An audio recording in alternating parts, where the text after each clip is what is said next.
keinginan untuk sembuh karena ada keyakinan bahwa kesembuhan itu ada pada Yesus, maka itu melahirkan tindakan, kekuatan, dan itu dia actionkan, maka imannya hidup.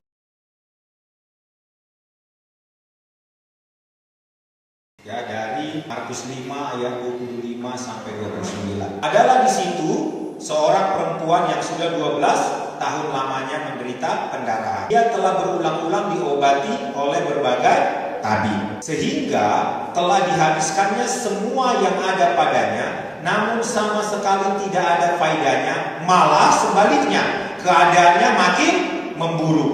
Dia sudah mendengar berita tentang Yesus, maka di tengah-tengah orang banyak itu ia mendekati Yesus dari belakang dan menjamah jubahnya, sebab katanya, asal ku jamah saja jubahnya, aku akan sembuh. Seketika itu juga berhentilah pendarahannya dan ia merasa bahwa badannya sudah sembuh dari penyakitnya.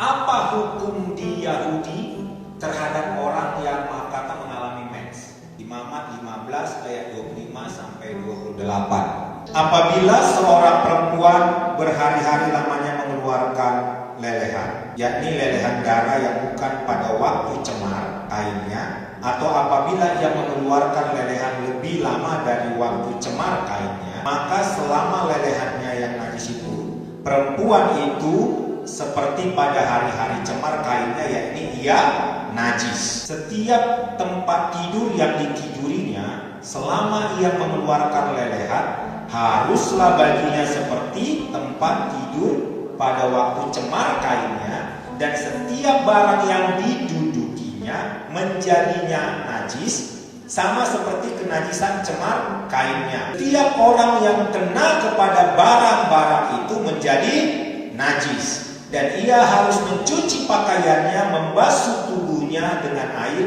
dan ia menjadi najis sampai matahari terbenam. Tetapi jika perempuan itu sudah tahir dari lelehannya, ia harus menghitung 7 hari lagi, sesudah itu barulah ia menjadi tahir.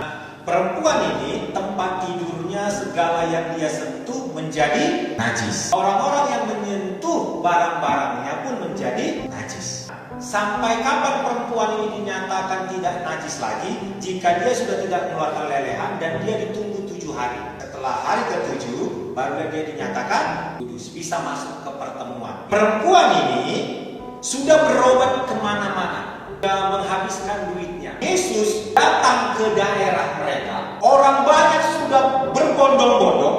Ketika rombongan orang banyak ini datang, wanita ini ada di situ. Kondisi dia dengar bahwa Yesus adalah penyembuh, tapi Yesus adalah orang suci. Jangankan orang suci, orang yang biasa-biasa saja kalau aku sentuh jadi najis pasti marah.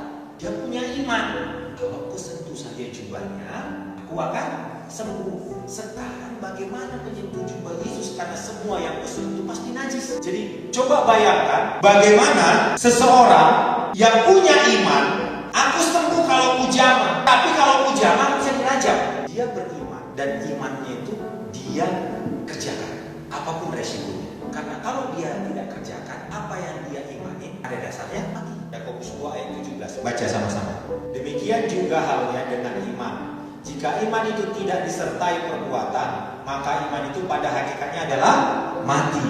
Jadi didengarnya Yesus, makin imannya, ada harapan baru. Aku bisa sembuh, tapi tantangannya aku najis, bisa habis aku ini. Tapi ketika tantangan itu dia lampaui, maka iman yang dia dengar tadi karena disertai dengan perbuatan jadi hidup. Ya, yang awalnya sakit jadi sembuh.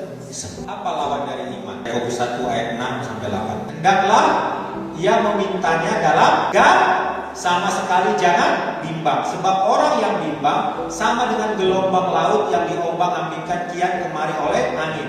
Orang yang demikian janganlah mengira bahwa ia akan menerima sesuatu dari Tuhan, sebab orang yang berdua hati tidak akan tenang dalam hidupnya.